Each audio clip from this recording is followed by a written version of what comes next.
It's a new year, beautiful new year to you all. Welcome to Dr. Dami Medic TV. If you have not clicked like, share, this is an opportunity to do so. So, I want to talk about something very interesting, and it bothers me really. The way some clients of ours or patients think they can talk to medical professionals the way they like, just because they feel that you are health workers, whatever we do goes. Well, let me say at the beginning of this video, in case you do not know, health workers, you as a patient or as a client, you have a right. The healthcare professionals also have a right. We must not be seen to verbally abuse you, financially abuse you, emotionally abuse you, and the likes, whatever form of abuse. The same way it should not be said, or it should not be seen, that a patient or a client is physically, emotionally, mentally, financially abusing a healthcare professional. So I'm going to narrate this story. So there were two instances, and each actually wasn't like I was told. I was there, I saw it by myself. So a patient brought in a child in the range of 2 years. I think she was stooling and vomiting. I think if I got the presenting complaint right, I think she was stooling and vomiting. That was why they brought in the child. And so she came in very early. Usually at my place of work officially starts, the changeover starts at 9 a.m. So she came before at night, maybe around 7 a.m. thereabout. A doctor saw the child and felt that this child needed admission. Child is vomiting, I think stooling. Child looked prostrated, weak and all that. And the doctor felt, please, you need to be admitted. Let's put the child in bed. Oh, she declined. It was documented by the doctor. The patient declined admission. However, okay, let's get some investigations done for you.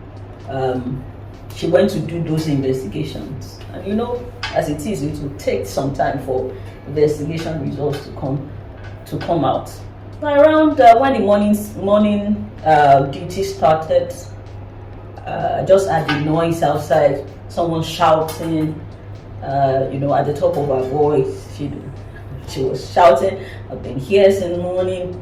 My child has not been attended to. The investigations are not yet out. I can't even get some of the investigations done." So when I heard that, I felt, okay, let me go and intervene.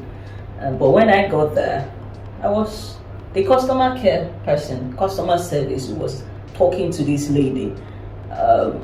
She was the client, the patient's mother, was talking at the top of her voice at this lady, and I actually waited to see the response of the customer care lady.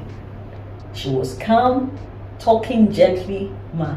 Okay, I missed out something. Before she started shouting, there's a place when you are supposed to see doctor. If you are the next person to see a doctor, there's a place you sit. There's a general place, waiting area for patients. Now the customer care lady was there. Are your investigation results out now? Are you ready to see a doctor? Because I was watching her to see, and she was talking calmly. The woman just flared up and said, "No, that was at the point she started saying, I've not been able to do some of the tests. The test results are not yet out." And the lady said, "It's those people that are ready to see a doctor that should sit here. Please stand up. Can you stand up and sit in the general on that other side, so that the people who are ready to see." She was talking calmly. The lady wouldn't have it. So as I approached the place, because I've been watching, as I approached the place, trying to hear from the customer care lady, what is wrong? What's the story here? Why is she shouting? How can we help her? The lady wouldn't even allow the customer care lady to talk to me. She was still shouting, talking at the top of her voice. But the customer care lady now said, "Now, wow." So I turned to the customer care. You shouldn't say that. But before I could even land to address the customer care lady, she now made a statement. If you had a child of your own, you would not be treating me that. She said you won't. Oh. I looked at the lady, her face went down. And actually, part of those customer care service guys, one of them, and thank God it wasn't her, one of them has been trying to conceive. I thank God it wasn't that particular one that it happened to. Yeah. Oh God. I went ballistic. Ballistic. Is it like the missiles? Yeah, because I was already there as a senior person to control the situation, to sort things out. Now she saw me cautioning the lady, saying, "Don't say now, wow, don't." In fact, when she made that statement, other patients now came and said, ma, you shouldn't talk like that. You shouldn't, And I said, oh, okay. I made her realize at that point the child was ill, fine, but as much as I want to protect your interests, I'm also here to protect the workers working with me. I will have to protect their interests too. You saw me telling the lady that, don't say now, wow, she's Itara, what Yorubas will say is Itara, is what is happening to this one. But the next thing, that statement came out. Eventually, at that point, we didn't even know she had been seen and she had declined admission. Admission, exactly. So I now told her, follow me. Okay. As the consultant at the outpatient department, follow me. I'm going to undo your situation. Okay. So that it was at the point when I now checked the profile and now saw that you had been told that this baby needed admission to put on. They wanted to rehydrate on bed and all that. You said no. You opted to say, let me go and do tests first. And wait. Now, if there was no incidence of the lady saying now, wow, what I had in mind was that I was going to write to the account section, write to those people to return our money and refer her to another facility. That was what I had in mind. But because the customer care lady had already said now, wow, which looked like, of course, if you're a customer care service person, you shouldn't be saying what, no matter what, the lady was actually pushed to the wall. But you should find a way to still maintain your composure. If that had not happened, would they have been right? Because I've been replaying this thing, and anytime I replay it in my mind, I feel sick. The lady throughout that day, you could see from her demeanor, she was emotionally, down all through that day. And to now think that lady, that lady is not even our primary, I think she's a volunteer. She's a volunteer. And the fact that she was calm, talking calmly up until that point, I really felt bad. I had to go and meet her after that.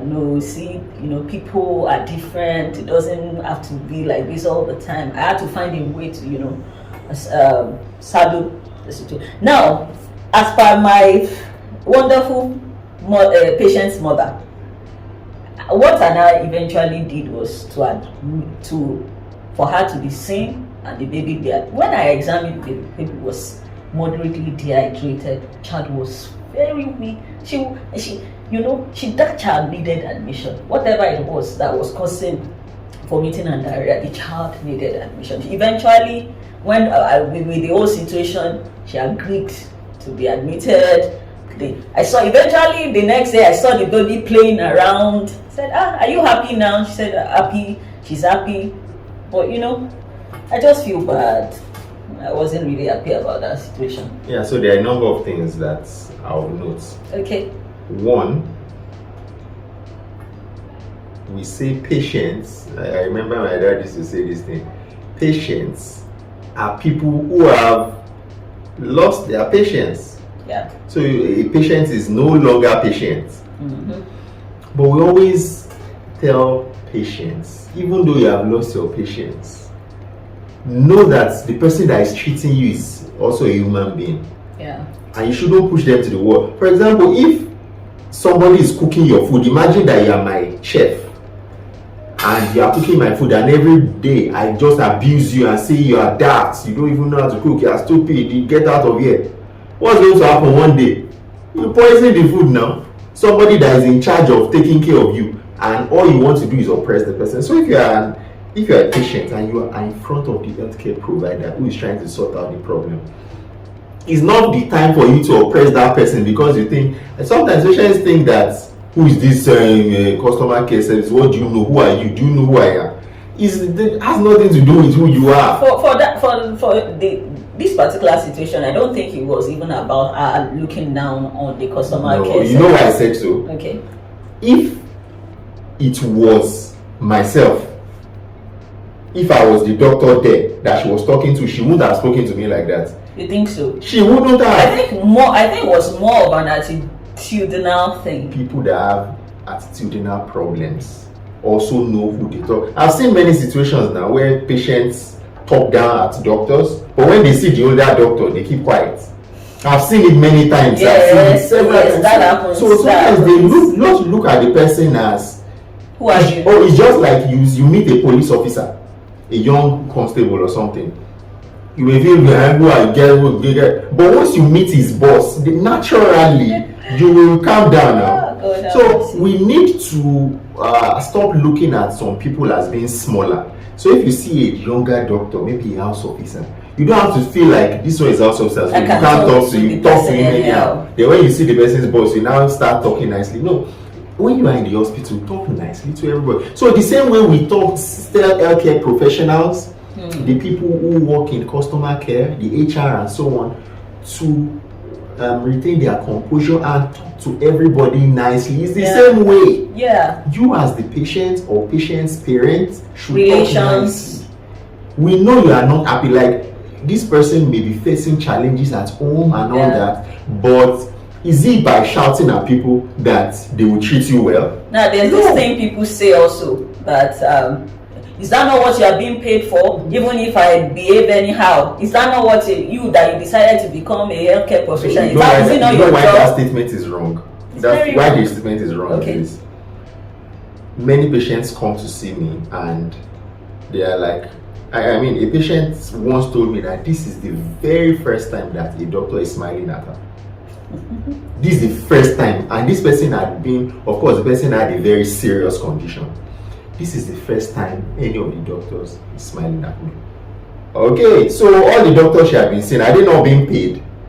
They are being paid, and you may just come into the office. Oh, madam, so this is the diagnosis. Oh, I think you are going to die in 6 months. I mean, that's what they are being paid for. So when you tell somebody that, are you not being paid? They are being paid for is to just look at your results, tell you this thing, and go. All the extra aspect of it.